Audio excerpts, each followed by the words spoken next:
Okay, there we are.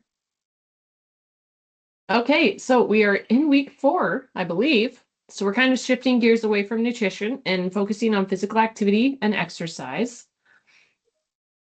And um, we'll just jump right in. So there are many ways, and this is all going to be repeat information for most of you, right? To get active, to get your exercise in, to be physically active. So we're going to go through some of the major components of good fitness plans today. But we're going to talk about strength training primarily at the end of today's session. But I want you to also focus on like there's more to exercise and the reasons to being active than just to help you lose weight. That's primarily our go-to thought is like, oh, if I need to lose weight or look better or whatever, I just need to exercise more. But there's way more benefits, and honestly, exercise is probably the least effective way to lose weight. We need to be active for so many more reasons. It significantly helps our health, our cardiovascular health. Helps with diabetes management and also preventing diabetes. It helps with insulin sensitivity, so a better control of our blood sugars. It can help with depression and anxiety and mental and emotional health concerns. It helps prevent falls and things later in life, which are big concerns for deteriorating health quickly. And overall, just improves our chances of living a longer, healthier life. So don't think of exercise as a means only to help you lose weight or weight management. Exercise is way more, and physical activity is way more important for other aspects of your life, not weight management. So do it despite what your weight might be. Today we're going to focus on a few different components of a good fitness or physical activity plan or lifestyle. We're going to talk about quickly about the benefits of cardiovascular training. We'll do a pretty in-depth focus on strength training. I'll try to touch on the importance of flexibility and mobility and why that's important to our health, and functional training and things like that. And of course, rest. We'll talk about that too. So when it comes to deciding or determining if you are pretty fit, or what your fitness level is or whatever, or if you're going to start getting active, like what you should be doing, how intense, all that kind of stuff, sometimes doing baseline assessments can be helpful. So I don't know what any of your guys' personal goals were when you started the challenge, but if anyone were fitness related, or exercise related, stopping and taking a moment to do some of these assessments might be motivating or a good gauge of where you're at the 10-week mark to see if you've made any gains with your exercise plans and activity levels. We did the InBody scan for this challenge, so that will be a great marker fitness-wise at the end of 10 weeks to see if anything changed internally based on fitness. But BMI is another good thing. Just looking in the mirror, you can kind of see things that are happening based on changes to your physical activity levels. There's different types of tests, like cardiovascular tests. If you Google any of these, there's really easy protocols to follow. There's a walking test, one where you walk for a mile, one where you walk as far as you can in 6 minutes, things like that. Step tests, there's push-up, sit-up tests, max weight tests, all sorts of things. So just Google things if you're looking for like baseline stuff. The InBody is going to be a great way too to kind of see what we're doing. So most of you, if not all of you, have already kind of assessed some of your current fitness levels. Once you kind of can see where you're at on the fitness spectrum, then you need to define your goal to help you create an even more specific workout plan. Are you looking to lose weight? Are you looking to gain more muscle? Are you looking to get more lean and fit, trim? Are you looking to have better endurance, or just overall better health? Like there's probably different reasons for all of us on why we want to change or add or increase our activity or fitness levels. When it comes to weight, like I said, exercise is usually not the fastest way to help us lose weight. And honestly, it can be more conflicting. When we talked the last 2 weeks about nutrition, I try to encourage you all to make sure you're eating enough calories. If you remember talking about that, your resting metabolism and stuff. When you exercise, your body needs fuel, right? To be able to perform and use your muscles at its best and use your heart and everything at its best. If you're downplaying how many calories you're giving your body to do those exercise workouts, you're stalling your weight loss progress, actually. So When people are looking to lose significant amounts of weight or really focused on weight loss, I always try to encourage them to focus on either diet or exercise and not both at the same time, because you're giving your body mixed messages again. So if exercise is your go-to tactic for trying to lose weight, then don't worry, like continue to feed your body, right? And if you want to change your diet, then don't stress yourself out at the gym. Just focus on your diet and you will see better, usually better results on the weight loss side of things if you just pick one or the other. Now, that's not to say like you just sit on the couch if diets is your focus, but it does mean you're probably not going for miles an hour runs and strength training at max power every other day and that kind of stuff. Like you're just having a pretty casual relationship with exercise. Um, so once you've decided your goal and you kind of know where you're at ability wise, you're ready to create your plans. A neat acronym is FIT, the FIT principle, to help you develop a pretty comprehensive fitness plan. Stands for frequency, intensity, type, and time. Ideally, cardio on the left-hand column here. You're going to focus on most days of the week trying to get in some sort of cardiovascular health, and that can just be as simple as walking. Like it doesn't have to always be a jog or a run or something intense. Intensity can vary between light to heavy. So again, like I said, it can be a walk around the block or whatever. Just, it's movement throughout the day primarily. If you're looking to be an endurance athlete or running races and stuff like that, it might be on the heavier end of training. These are large muscle group activities. So, all the muscles in the body are engaged in this particular activity. When you walk, when you run, when you bike, when you swim, those kind of things. And it's generally repetitive in motion. And ideally, recommendations from a scientific standpoint are trying to get at least 150 minutes of activity cardiovascular wise into your week. This can be spread out in different kinds of chunks of time. And more research is coming out that for cardiovascular health, like throughout the day is even more important than maybe like a one big session a day. So movement throughout the day. On the strength side of things, don't need to do these as often, but they are super important. So just a couple times a day of the week. And that's because rest is certainly important when it comes to strength training. The intensity can vary based on what your goals are, and we'll talk about this more. There's lots of different ways to strength train. We'll talk about that more too. And like how long it takes, you can vary it based on what your preferences are, what you've got time for, what you'll stick with, what will scare you from ever doing it again.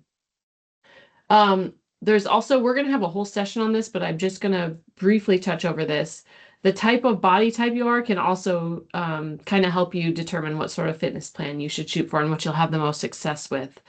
Ectomorphs are kind of those tall, lanky people. They tend to be very skinny. They never really have an issue with their weight, no matter what they're eating.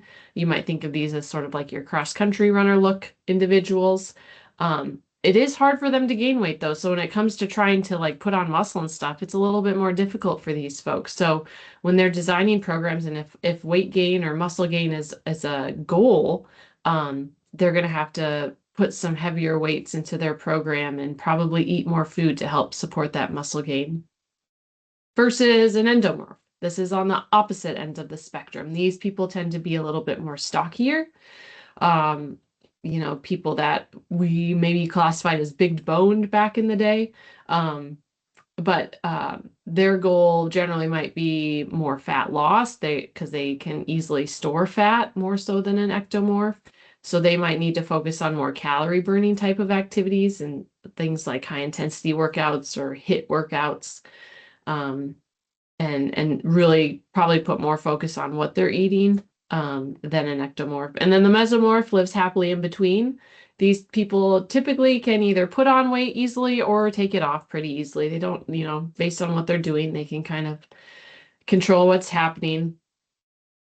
So there's really no right or wrong fitness plan for these folks. It's just more so what are you enjoy, what your goal is, what do you enjoy, what will you stick with type of thing. Usually we're kind of a combination of one or two of these, so you might not totally be an ectomorph. You might have a little mesomorph to you or endomesomorph, but sometimes you can classify what you are body type wise to what might be a good training plan for you and what's realistic. Like, Olympian cross-country runner probably as hard as they tried, would find it pretty difficult to be the Olympic shot put thrower, so some things we have to put into realization. And then I already talked about this, but we will go into these body types at one of our last sessions too, and talk about diet and what to eat based on these types of body types too. And all to put that into perspective, like not all of us can look like Cindy Crawford, not all of us can look like Serena Williams or, any other model or anything out there, because sometimes genetics play a part. The main important thing here is enjoyment. So whenever it comes to what are you doing for physical activity and exercise, you want to make sure it's something you enjoy, because if it's not, you're not going to stick with it. It's not becoming a lifestyle habit, and you're not going to have success in it. So above all, make sure it's something you enjoy. Okay, let's get into the components. We talked about cardio, strength, flexibility, rest, and then overall, we just want to make sure it's habitual, so that we continue to do it because we like to do it and not because we're forced to do it. Cardiovascular exercises are really good for our heart health, cardiovascular health. So these types of exercises have been shown to reduce our risk for heart attacks and our strokes. We've seen a lot of good connection to having strong mental health because of the chemicals they release to help mitigate depression and anxiety symptoms. Most literature shows exercise is more impactful and effective than depression medications. So a free, generally, medication is exercise when it comes to mental health related issues. And there's lots of research out there on that. Mobility can be gained through cardiovascular exercises too, helping maintain our range of motion and stuff like that, especially as we age, it's important. Generally, to see any kind of cardiovascular impact, we need to elevate our heart rates a little bit for an extended period of time. So you can kind of see this heart rate monitor zone on the scale here. For people, a quick, easy way to measure where your kind of zone is to take 220 and then subtract your age. And that kind of gives you your max or your max heart rate, and then you'll go to the percentage of that. So, say your max heart rate is 200. If you're trying to be in the moderate intensity zone, you're trying to get to 64 to 76% of that 200. So, down here are some cardio zones. Again, low intensity is totally fine. You're just not going to get as quick of cardiovascular health benefits, but if it's something enjoyable and not too taxing, there's nothing against it or wrong with it. Moderate intensity, high intensity. It's best not to exercise at your peak heart rate because that's a lot of stress on the heart, obviously, but there are some people who will get pretty high in training if they're professional athletes and stuff, but they definitely need to be monitored and be safe about it. Strength training, we'll get into. Strength training is really important because this is what keeps our metabolism up. So I should go back. In cardio exercises, you burn calories during the exercise because you're elevating your heart rate. Your body needs more energy. You're burning the energy as you're going because you're needing all that competitive movement and stuff. But then when you're done with the cardio exercise, you're done with your walk, you're done with your bike ride, your metabolism will start to come back down because your body doesn't demand energy anymore. So cardiovascular can burn a lot of calories, but generally just during the episodes of exercise. There's not a lot of residual calorie burn after the workouts and stuff. On the contrary, strength training tends to have a longer calorie burn post-workouts and even in between workouts. And that's because we're building muscle, and lean muscle mass is sort of that metabolism powerhouse. If you think about like when you're a little kid and your parents said like, show me your muscles, and you squeezed your muscles really tight, what you did is you tried to constrict your muscles, and what that did is it activated them, right? It turned them on by squeezing them. When you have a lot of lean muscle, that activation sort of stays on. So if you see this guy in the picture, like obviously even just standing there, we can see some of his defined muscle mass. So his muscles are already activated. And so the more lean muscle we have, the more our metabolism is staying activated and continuing to use calories. And that's why strength training can be really helpful in weight management and even helping lose weight, because it increases our kind of steady state metabolism. Whereas in cardio exercises, if I jump on the treadmill and do my 2 mile run, sure, I burned 300 calories, but then after the event, I don't really have much left for calorie burn going on. Whereas if I have more muscle mass after through strength training, I'm going to be burning a lot more calories every day. There's lots of different ways to build your strength plans. Some people are focused on max strength. I wouldn't say many of us are because we're probably not bodybuilders or anything like that looking to be too outrageous. Athletes tend to be in this power zone, particularly like football players or people that sprinters, things that people that need to have like quick bursts of energy and quick bursts of movement. Most of us are going to be in this muscle gain or endurance category down here, where we're going to generally lift lighter weights, but have more repetitions. And that's just so we can, start to build that muscle mass. But as you go up this range of fitness and strength ranges, the weight gets heavier and the reps tend to decrease, as if that makes sense. There's definitely, you want to allow rest in between your workouts and in between your exercises. This helps the body recover and the muscles kind of regenerate. And then overall, in between strength sessions, you want to have at least 24 to 48 hours of rest. And I think I have a slide on this later on, but that's the most optimal time for your body to build muscle, is not during the session, but the rest period. So rest is super important when it comes to strength training. And some people can tear down their muscles too quickly if they strength train too much, trying to get gains too fast. And then that can cause a problem too. So definitely have rest built in to your strength plans. And that's why we only do them 2 to 3 times a week, because that rest is where the gains are made.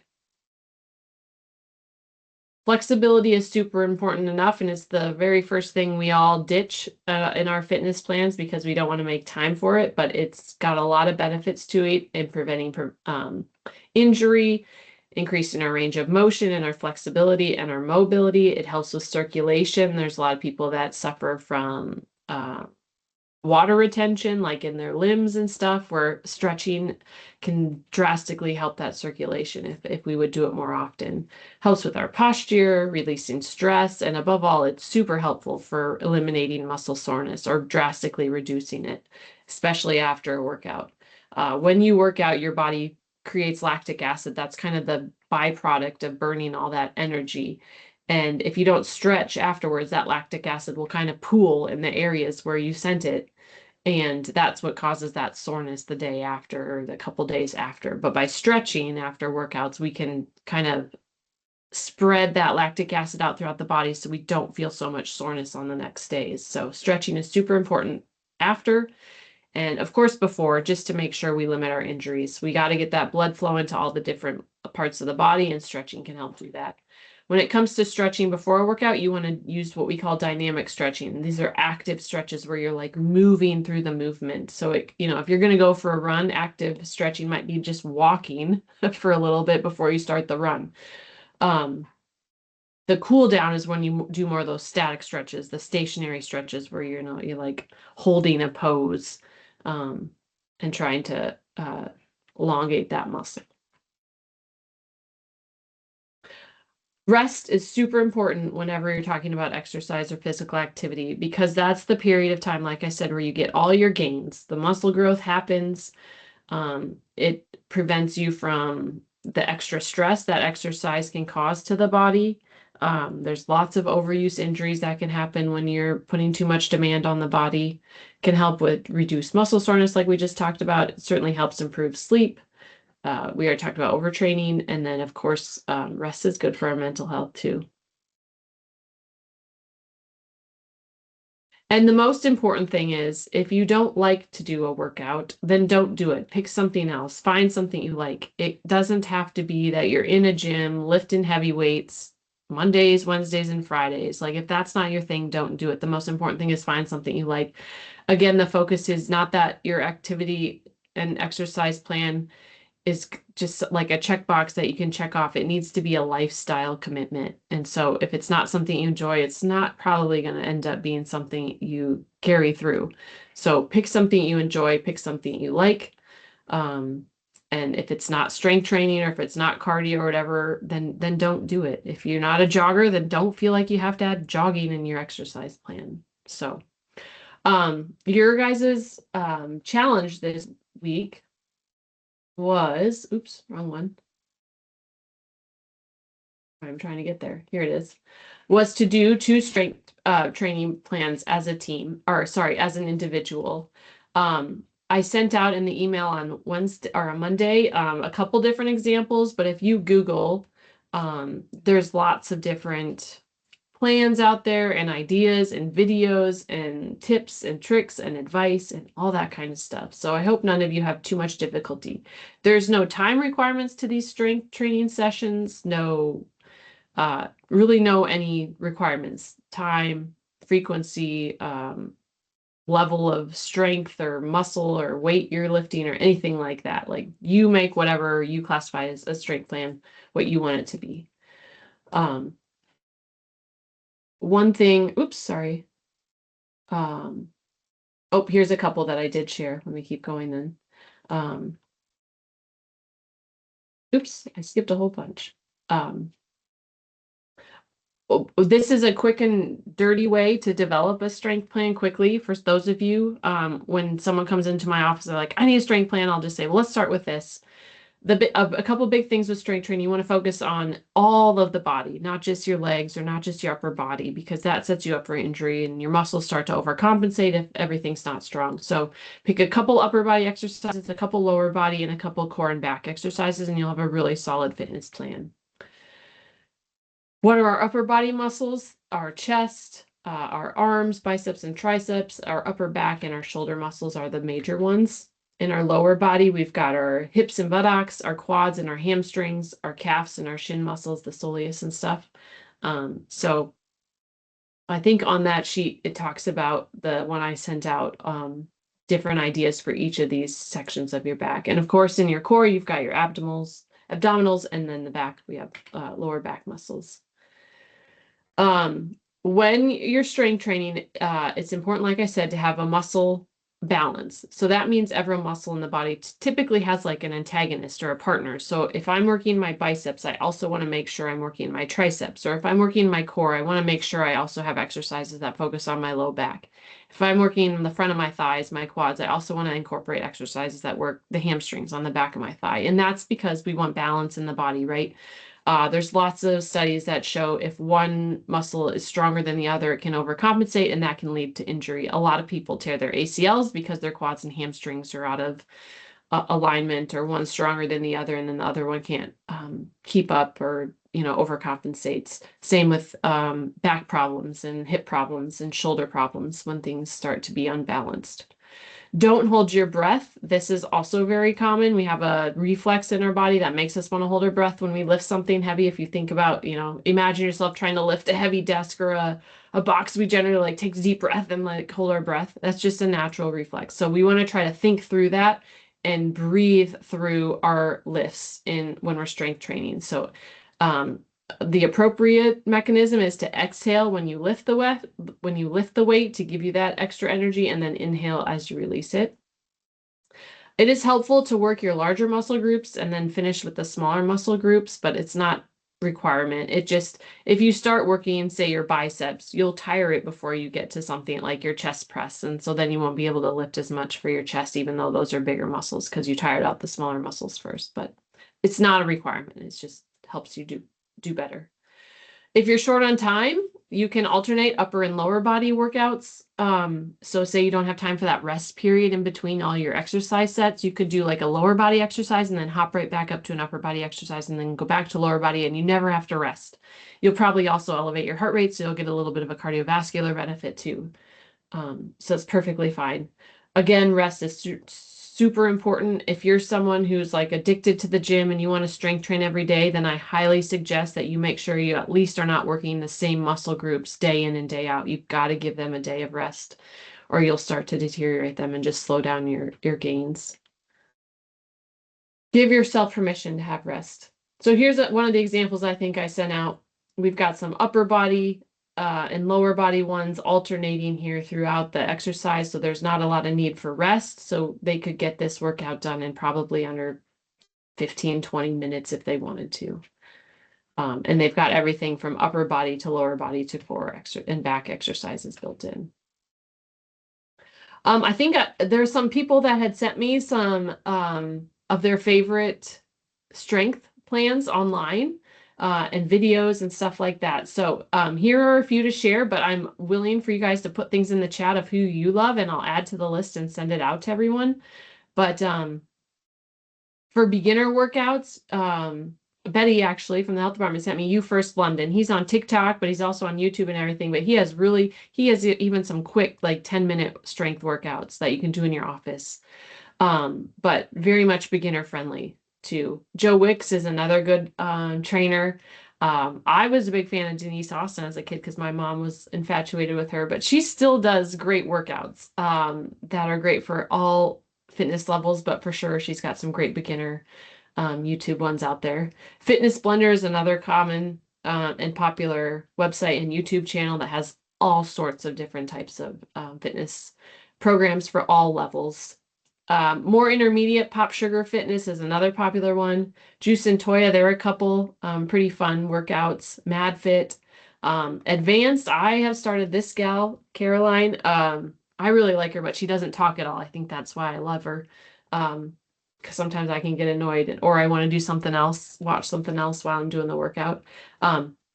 Someone else said they loved Mad Fit. So if you have some favorites, put them in the chat and I'll add them to the list so that we can share them with everybody. And maybe you can get some more inspiration for what you're doing and some motivation. There's lots of classes out in our community too that you can take advantage of. I know we even have some trainers in the challenge that do different classes. So maybe you want to check out their classes.